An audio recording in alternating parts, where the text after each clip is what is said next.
My name is Karan Broussard Jr. I just graduated from Desert Rose Tech Center.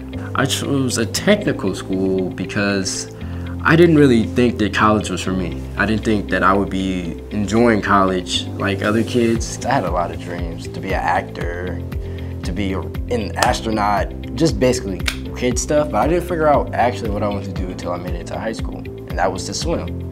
Me being able to take that leap for swimming definitely was a lot easier for me to take the leap for this technical program. I excelled in this program. I loved every moment I was here, and I can't wait for other people to join this program. What I was looking for is a job that I can basically grow in. They just taught me so much, and they gave me the opportunity to actually go to Tesla and interview with them. I don't think that I possibly could be where I am right now with Tesla if it wasn't for Desert Rose.